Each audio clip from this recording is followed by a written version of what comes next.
Transportasi substansi melalui membran sel. Perbedaan difusi dan osmosis. Transport pasif pergerakan ion atau molekul dari daerah konsentrasi tinggi ke daerah yang konsentrasi rendah. Ion atau molekul konsentrasi tinggi ke ion atau molekul konsentrasi rendah. Zat terlarut sel A pelarut air disebut larutan kental hipertonis. Sel B pelarut air disebut lanetan encer hipotonis. Jika dua sel dengan perbedaan konsentrasi, sel akan meniadakan perbedaan menjadi konsentrasi sama isotonis, maka membran sel akan melakukan fungsinya sebagai mengatur ion atau molekul keluar masuk sel untuk meniadakan perbedaan konsentrasi di mana terjadi perpindahan zat pelarut yaitu molekul air dari konsentrasinya yang tinggi ke rendah. Peristiwa ini disebut osmosis.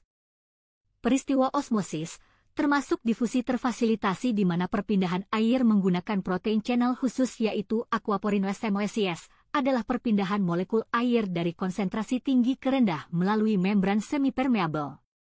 Membran semipermeabel adalah membran yang memperbolehkan molekul tertentu untuk melewatinya, tidak untuk molekul lain. Contoh 1. Osmosis didemonstrasikan dengan menggunakan tabung A berisi air murni dan B larutan glukosa, air dan glukora.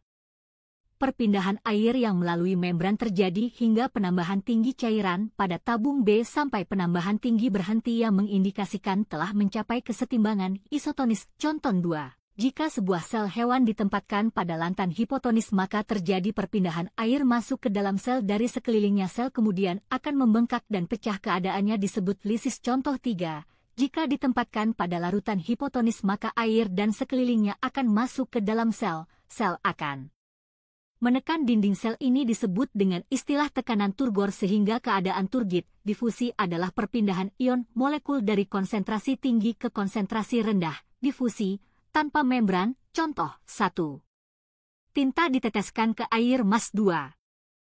Parfum disemprotkan di kamar dinamakan transport difus sederhana.